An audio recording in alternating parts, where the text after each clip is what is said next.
Psalm 128, continuing with Shir Hama'alot, a song of the ascents, song of the steps. We're going up. Ashrei kol yarei Adonai haholech bidrachav. Happy are all who fear God, who follow his ways. We hear Ashrei, and we think back to the beginning of Tehillim, Ashrei Aish Asher halach ba'atzat risha'im, right? Praiseworthy is the man who did not follow the counsel of the wicked, right? And here we have the haholech bidrachav, the one who follows in God's path. Yigia kapecha kitochel ashrecha v'tov lach. You shall enjoy the fruits of your labors. You will be happy and you will prosper. So in the last chapter, it talks about if God is not with you, right, then everything you do is in vain. You can get up early, you can work till late at night. It doesn't matter. God loves the other person, that person who sleeps through the day. His crops will grow, and perhaps yours will or won't. But here it says yigia kapecha. It's the opposite. If you work hard, you use your hands, then you'll eat, and will be ashrecha v'tov lach, will make you happy and you will prosper. The Talmud says, ashrecha be'olam hazeh v'tov lach le'olam haba. The person who works hard, be good for them, praiseworthy for him in this world. People will see their hard work. People will see that a person is committed, and it'll be also tov lach. It will be with them for the world to come. This is a song that's popular with, a line that's popular with Bnei Akiva, religious Zionists, right? Using your hands, working the land.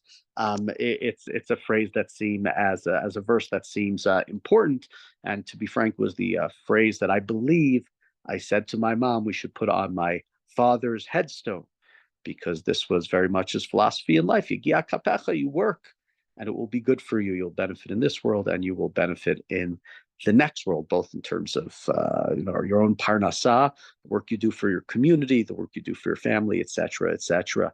Continuing pasuk gimel, eshtecha kigefen porya biarkitei veitecha banech k'shtile zeitim saviv l'shulchanecha. Your wife will be like a fruitful vine within the house. Your sons like olive saplings around your table. Let's read to the end of the chapter, and then we'll perhaps try to give a little more explanation. Hikikein yivorach gaver yirei Adonai.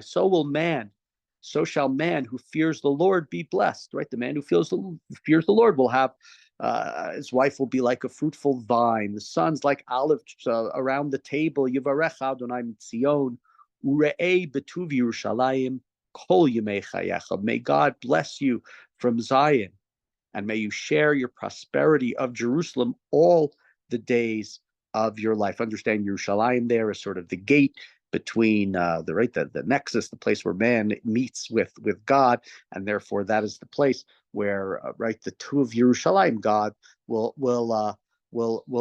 bless you from that place, from Sion. Said many times, Yerushalayim is not really mentioned that often. Here we have it, or it's going to be in our chapter here. Generally, the word that's used is Sion, the word Zion for the city of Yerushalayim.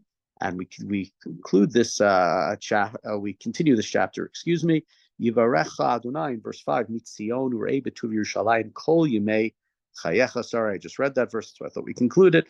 And verse 6, urei vanim levanecha shalom al Yisrael, and live to see your children's children may all be well with Israel. So God gives you blessing from Jerusalem, the man who trusts God, the man who works hard. And of course, very male-centric chapter. It's the man who works hard. His wife will be like a vine. The sons will be like olive saplings around their house. And that man will see a God, and that person will be blessed from Jerusalem all the days of his life, and he will live to see his grandchildren. Today, to see your grandchildren, not the hardest thing in life. The life expectancy much longer. And but in the ancient period, it wasn't always that. Life expectancy was much less. I know much of it is because of infant mortality, and not that people didn't live to 70 to 80, but still it was the average lifespan was shorter than what we have now. And seeing this blessing, and part of this blessing, it's really twofold blessing. It's not just the idea of not dying at 50 from some disease or a lack of penicillin, but also there's going to be peace. And because there's going to be peace, the young men, like in the last chapter, won't die. And you'll be there to live. Not only that you will live long, but you'll be able to see your child will live long enough to meet your grandchildren, et cetera, et cetera. And so it's a chapter that's offering a blessing to different people. The first half of the chapter is really about the small family unit, and the second is much more about the blessing for the nation. The nation can't be blessed unless a family is blessed. And so when the nation is blessed, when the family is blessed, and ultimately it will be Urei Betuv Yerushalayim. Everybody will go and will be able to celebrate it. Said we would talk perhaps a little bit about the